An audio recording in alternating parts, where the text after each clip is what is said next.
voilà, chez vous, avec vous pour un nouveau numéro de votre talk show. Le talk show le plus déroutant du pack entre controverses, arguments, prise de position et pédagogie. Nous pensons tout haut ce que, bien sûr, vous pensez tout bas. Alors, bonjour à tous et bienvenue dans Pipolémique, l'émission polémique. Quoi qu'il en soit, vous êtes de plus en plus nombreux à nous suivre et merci en tout cas pour cette marque d'attention à notre endroit. Allez, un très beau panel pour ce numéro de Pipolémique avec notre analyste et juriste maison, Marie-Dominique, Monsieur Interactivity, Hervé Souoni, la bouche la plus pointue du pack, notre sniper, Eunice Zenon, ainsi que la polémiste la plus gaieté du monde, Annie France. Bonjour messieurs, bonjour mesdames. Bonjour Yves. Bonjour. Bienvenue à ce nouveau numéro de Pipolémique qui démarre comme d'ordinaire, on ne va pas déroger à la règle. Mesures barrières Covid-19, Marie-Dominique. Alors il faut se laver les mains régulièrement avec de l'eau et du savon ou bien utiliser un gel hydroalcoolique. Et si vous avez besoin d'éternuer ou de tousser, faites-le dans un mouchoir qu'il faut jeter automatiquement dans une poubelle. Maintenant, si vous n'avez pas les papiers mouchoirs, vous utilisez le coude, vous placez ça comme ça, vous éternuez dedans. T'as du mal aussi, hein. Observez bien tout ceci et bien sûr imposez la distance d'1 mètre entre les autres et vous. Et en faisant tout ceci, n'oubliez pas que vous vous protégez vous-même et vous protégez les autres. Un seul numéro pour de plus amples informations, le 119. Allez, on rappelle que cette émission est disponible sur nos différents canaux, 99 Bouquet Canal+, ainsi que le numéro 3 de la TNT, sans oublier les différentes applications. L'application RTI Mobile qui, elle, est téléchargeable sur Play Store et App Store. Et puis également, vous pouvez nous suivre en replay à travers les différentes diffusions sur YouTube. Ainsi présentés donc nos deux sujets du jour. Le premier, Demdem, l'épouse de Gims, publie les images des dons qu'elle fait au Maroc. Les internautes l'attaquent, on en parle dans quelques instants. Et puis le deuxième sujet s'intéressera aux femmes managers dans la musique ivoirienne. Et ce sera avec beaucoup de plaisir qu'on recevra sur ce plateau pour en parler Marie et Sylvie Kwame, plus connue sous le nom de Miss Kwame Maillot Jaune, meilleure manager d'artistes en Côte d'Ivoire en 2018-2016 ainsi que 2015. Allez, en attendant, sourire, ça coûte moins cher que l'électricité, mais ça donne autant de lumière. Voilà, présenté donc le premier sujet du jour. On rappelle que si le débat vous intéresse, merci de donner votre avis car il sera capital pour la suite de nos échanges. Comment faire? Vous nous envoyez votre numéro de téléphone, WhatsApp sur le profil Facebook de la 3 et puis naturellement vous interviendrez en direct. On rappelle également que cette émission est diffusée en direct sur le profil Facebook de la 3. Donc n'hésitez pas à apporter nos sensibilités, à envoyer vos messages et sans oublier le fameux hashtag que vous aimez bien, hashtag Popolocor. Voilà, EPLK pour être plus précis. Allez, le premier sujet, l'attaque des internautes face à la publication de Demdem, l'épouse de Gims qui fait des dons au Maroc. Est-ce qu'elle a raison de faire de la pub autour de ses dons? Moi, je pense que oui, elle a raison. Le projet, il était public. C'est sur les réseaux sociaux qu'elle a lancé un appel à générosité. Et donc, des personnes lui ont répondu favorablement. Elle a pu récolter ses dons. Donc, c'est normal qu'elle montre aux yeux de toutes ces personnes-là et aux autres ce qu'elle a fait de cet argent-là. Elle a dit qu'elle avait besoin d'argent pour aider les migrants qui sont au Maroc et qui n'arrivaient pas à joindre les deux bouts. Elle l'a fait, tout le monde l'a vu. Demain, si elle a besoin d'aide, je pense qu'on pourra l'accompagner parce qu'on a vu sa bonne foi, on a vu qu'elle a fait exactement ce qu'elle a dit qu'elle allait faire avec l'argent. Donc c'est normal. Et puis quand on a une célébrité, on attend beaucoup des célébrités, on le sait. Il y a une crise sanitaire, on se dit, mais cette célébrité-là, elle n'a rien fait. Donc aujourd'hui, on voit qu'elle a fait quelque chose. Demain, on ne pourra pas dire que Demdem n'a rien fait. Moi, je pense qu'elle a eu raison. Et c'est ton avis, Marie-Dominique. Je pense qu'il y a quelqu'un forcément autour de la table qui n'a pas forcément d'avis ou qui a une autre opinion. Une autre opinion, je vais dire. Annie France. Alors, c'est bien de montrer ce qu'on fait. C'est vrai que c'est une preuve de bonne foi quand on récolte des dons, quand on récolte des fonds pour faire bonne action. C'est vrai que c'est bien.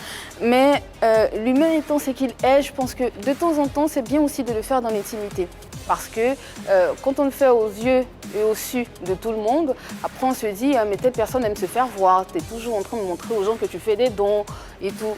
De temps en temps, je pense que ce serait bien aussi de le faire en catimini, d'aller voir des organisations, aller voir des personnes morales ou physiques et faire des dons tout simplement. Sans photo, sans caméra. Sans photo, sans caméra, sans, voilà, à huis clos. Voilà, si tu veux, à huis clos. Et tu le fais, ce sera entre toi et toi-même, ce sera entre ta conscience et toi, tout simplement. Voilà. La bouche de Denis est en train d'être pointue jusqu'à ça, arriver vers ouais, parce qu'elle veut... Oui, mais c'est qu'elle a fait entre toi et puis toi. Nous, les hommes, nous sommes tous des saint Thomas. C'est-à-dire que tout le monde, on cherche à voir ce que tu fais. Si tu ne montres pas ce que tu fais, demain, les mêmes, toi-même qui dis aujourd'hui qu'il faut faire les dons entre toi et toi. Tu seras la première à dire, mais James, là même, il a chanté, il a de l'argent, il ne partage pas, il ne donne pas aussi aux autres. Maintenant, il le fait, vous les critiquez. Arrivé le moment là, sachez ce que vous voulez. Non. C'est ça. Il y a justement, avant que Hervé, il y a justement un internaute qui a réagi un peu, il lui a dit, il lui a envoyé un message, il lui a dit cache tes bonnes actions de la même manière que tu caches les mauvaises. Moi, je pense Il a résumé. Mais bon, Il n'a pas compris. Il n'a pas compris quand il a dit. Il n'a pas compris. Il n'a pas compris. Comme elle a dit, hein, c'est pas son aumône, c'est pas son argent qu'elle était en train de partager. C'est les dons. Elle a demandé, elle a ouvert une caisse, si on peut le dire ainsi, et les gens ont participé. Donc il faut vraiment qu'elle prouve, qu'elle démontre aux gens où est passé cet argent. Ça me rappelle l'histoire d'une fondation qui porte le nom d'un célèbre footballeur qui en 2016 a été accusé de fraude parce qu'on disait la fondation a reçu beaucoup d'argent, mais après, la fondation a seulement utilisé 1% de l'argent qu'elle a reçu. Autrement dit, l'argent on t'a donné la CIU, comme on dit chez nous. Alors, tout ce que les gens ont besoin, c'est une transparence. On t'a donné de l'argent, qu'est-ce que tu en as fait? Comment tu l'as utilisé? Et moi, je pense qu'elle n'a pas eu... Enfin, la fondation, dans le temps, a eu besoin de déposer un document de 16 pages pour expliquer où est passé l'argent. Mais elle n'a pas besoin de faire ce document, vu qu'il y a Internet. Elle filme, elle met sur Internet et tout le monde sait qu'aujourd'hui, Demdem a commencé à agir comme elle le souhaitait. On rappelle qu'il y a 900 participants. Hein. Effectivement. Voilà. 900 participants qui ont... Elle n'est pas toute seule. D'accord. 900 personnes, elle a fait un elle et elle. non, en fait, s'il y a 900 participants et ces 900 personnes ont répondu oui, je pense que c'est pas sur les réseaux sociaux, c'est de montrer à qui en fait, de montrer à ceux qui n'ont pas participé ou de montrer à ces 900 participants. Ces 900 participants sont sur les réseaux sociaux. Justement, donc les 900 après, ça participants... peut être, comme Annie le dit, en intimité. Créer un crées groupe de ces 900 participants et leur montrer, voilà ce que j'ai fait de votre argent. Ça va pas, Marie-Dominique ne va pas le savoir, Hervé ne va pas le savoir, encore moins. Justement, donc ça limite, quelque chose à la fin. Ça limite les choses parce que je ne pense pas que Demdem ait décidé de s'arrêter là. Peut-être que si des personnes qui n'ont pas participé, qui ne sont pas parmi les 900 personnes, voient ce qu'elle a fait, demain se diront « Ah, ça a été une bonne action, ça a profité à des personnes, donc cette fois, je participe. » Donc de 900 personnes, on peut se retrouver à 1000 personnes, 2000 personnes, et les réfugiés du Maroc seront plus aidés. Les téléspectateurs réagissent à ce débat, ce sujet intéresse apparemment, d'autant plus que nous avons en ligne Siloué Abdoulaye qui va bien sûr essayer de nous donner un avis sur la question. Est-ce qu'elle a véritablement raison de faire de la pub autour de ses dons? Bonjour Siloué et bienvenue dans Pipolémique chez toi. Bonjour, je suis Siloué Abdoulaye. Je réagis sur le sujet du jour, à savoir la publication des dons de la femme de Maître James sur les réseaux sociaux. Pour ma part, concernant le premier point, je pense qu'elle a parfaitement raison. C'est normal de publier ces dons sur les réseaux sociaux quand on est une célébrité, quand on est suivi par beaucoup de personnes. Voilà. Parce que le fait de publier ces dons sur les réseaux sociaux a deux aspects, un aspect positif et un aspect négatif. L'aspect positif, c'est quand on est une célébrité, on fait des dons et on les publie sur les réseaux sociaux pour envoyer ou bien pour amener les célébrités comme eux, je veux dire, à faire pareil au fait. Donc ça incite les autres, c'est une manière de faire passer un message à d'autres célébrités. Voilà, pour venir en aide aux plus démunis. Merci Siloué Abdoulaye. Pour lui, c'est un message qu'il envoie, c'est un signal qu'il envoie aux autres. Oui. C'est important. Pas forcément aux autres célébrités, aussi à tous ceux qui sont sur la toile. Elle fait la vidéo, elle met sur Internet. Si elle n'avait pas fait la vidéo, on allait dire « Ah, mais je sais qu'à un moment, Demdem avait demandé de l'argent aux gens pour une œuvre caritative. Mais où est passé l'argent ?» comment ça s'est passé. Ils n'ont pas donné, mais ils sont toujours prêts à critiquer. Donc c'est bien qu'elle fasse ça. C'est bien qu'elle fasse ça. Allez, critiquer, ça sert de transition pour aborder le deuxième axe de ce sujet. Est-ce que les internautes doivent forcément tout critiquer? On en débat, le temps pour nous de vous rappeler le deuxième sujet qui aura lieu dans la deuxième partie d'émission. Les femmes managers de la musique ivoirienne. Les trouvez-vous efficaces? Quel avenir pour elles dans ce milieu très masculin? Pour en discuter, le manager du célèbre groupe musical Les Leaders sera des nôtres. En attendant, on poursuit avec le deuxième axe concernant Demdem, l'épouse de Gims, qui publie les images des dons qu'elle a fait au Maroc et les internautes s'en plaignent. Alors, les internautes, est-ce qu'ils doivent tout critiquer finalement? Est-ce que, voilà quoi, parce qu'on est sur les réseaux sociaux, on doit tout critiquer? Moi, je pense que oui. Quand on est une célébrité, on ne peut pas ne pas avoir de critiques. Surtout quand on a porté un projet public.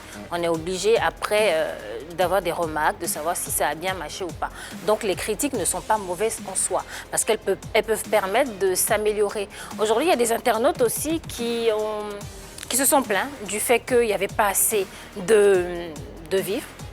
Pour toutes les personnes qui sont venues. C'était prévu pour, je crois, une vingtaine de personnes. Il y en avait 80, il y avait trop de monde, il y avait du cafouillage.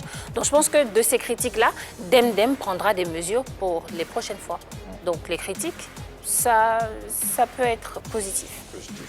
Oui, pardon, vas-y, Denis. Non, moi je dis on peut tout critiquer, mais on ne peut pas insulter. Parce que 2 jours là, les gens ne font pas la différence entre critiquer et puis insulter. Tu ne peux pas venir me dire, Eunice, sur ma page, Eunice, ton visage, la tête, ma quitte André Boulokage désiqué.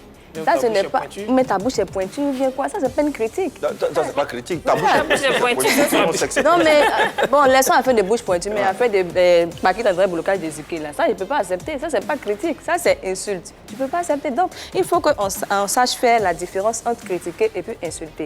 Maintenant, si Marie-Dominique est fâchée, elle peut donner la définition des deux. Il y a une nuance entre critiquer Je ne suis pas fâchée, mais bon. Je peux quand même donner. Fâche-toi. Bon, je me fâche. C'est un peu dur. Hein. L'injure, c'est une parole qui offense. C'est une parole qui blesse de manière grave et intentionnelle. On a l'intention de faire mal à quelqu'un. Alors qu'une critique, c'est une appréciation, c'est un jugement pour permettre un changement. Donc la différence, c'est l'intention de faire mal. C'est ça. Donc, Voilà. Eunice, je n'aime pas ta bouche pointue. Ça, c'est une critique. Maintenant, Ça va même, là, c'est injure, même. Pour Ouais. Tant que c'est sur Internet, moi je pense que les internautes ont le droit de commenter. La preuve, on est sur Internet, tu peux poster, tu peux partager, tu peux liker ou tu peux commenter. Tant que cet onglet-là existe, post, commenter. share, comment. Voilà, post, share et comment. Tant que cet onglet-là existe, on peut toujours commenter, on peut toujours donner son avis. Mais comme Eunice l'a dit, il ne faut pas forcément insulter, il faut donner son avis, et surtout un avis qui est objectif surtout. Agnès, on doit tout critiquer sur les réseaux sociaux. Il ne faut pas critiquer pour critiquer, en fait. Si vous voulez critiquer le geste, justement, de Demdem, il faut apporter des arguments. Dans ce que Marie-Dominique a dit, il y avait quelque chose de très constructif.